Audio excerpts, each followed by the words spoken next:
মানুষের ভালোবাসা আর ইচ্ছে থাকলে মানুষ এটি কী কী পারে সেটা তোমরা এই ভিডিও না দেখলে কিন্তু একদমই আইডিয়া করতে পারবে না।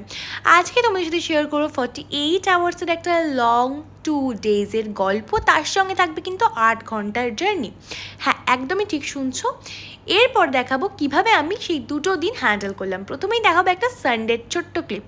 সানডে অ্যাজ ইউজুয়াল আমি কিন্তু মর্নিংয়ে শুটে এসে গেছি। আমার কল টাইম ছিল 7টা, আর আমি রুম থেকে মানে আমার বাড়ি থেকে ঘাটাল থেকে বেরিয়েছিলাম কোলাঘাট সন্দীপার উদ্দেশ্যে। সকাল 7টা বলতেই পারা যায়, এক্স্যাক্ট টাইমিংটা তো আমার এখন মনেও পড়ছে না। বাই দ্য ওয়ে, দেখো শুটের লোকেশনটা কি রয়েছে আজকে। আমাদের ভেন্যুটা কিন্তু ভীষণ ভীষণ সুন্দর ছিল, অ্যাস্থেটিক ছিল বলতে পারো।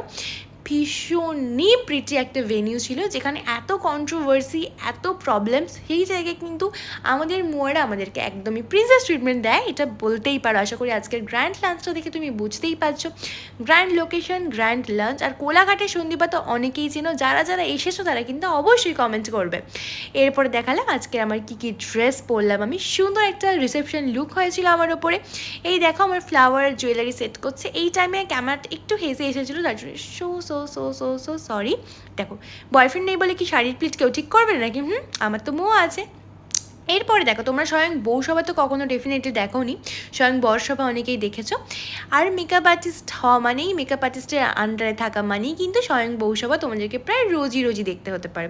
এর জন্য কিন্তু বেশি বোর হলে তোমাদের চলবে না। আফটারঅল আমার শ্যুট ডান। এরপর আমাকে প্যাক আপ করতে হবে, কারণ এখন আমার বাড়ি যেতে 1.5 ঘন্টা সময় লাগবে গাইজ।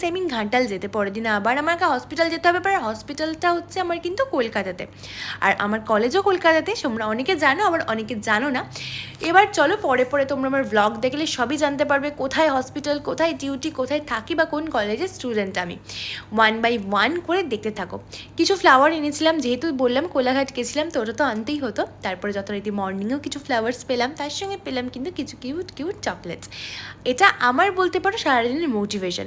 সকাল সকাল সুন্দর একটা পলাশপুরার ঘাটাল থেকে লাবণ্য ডিরেক্ট কলকাতা এসে রুমে ঢুকে ফ্রেশ হয়ে ব্যাগপত্র নিয়ে চলে গেলাম হসপিটালে খাটনি করতে।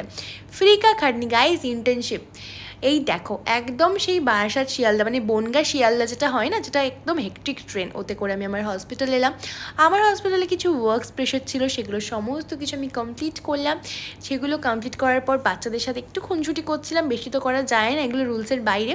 তারপর তখন প্রায় আমার হসপিটালে ডিউটি থাকে, তোমাদেরকে বলে দিই 10টা থেকে 7:30 8টা পর্যন্ত থাকে। তারপরে আবার আমার রুম আসতে আই থিঙ্ক তোমরা অনেকেই জানো, বারাসাত টু বালিগঞ্জ অনেকটাই ডিস্টেন্স হয়ে যায়, ওই জার্নি করলাম। আর এখানে দেখালাম যে আমি কটা মগু খেয়েছি এই ওয়েকে। লাইফে কাজ আছে, কিন্তু তার মানে কি এনজয় করবো না? Me time, we time spend করবো।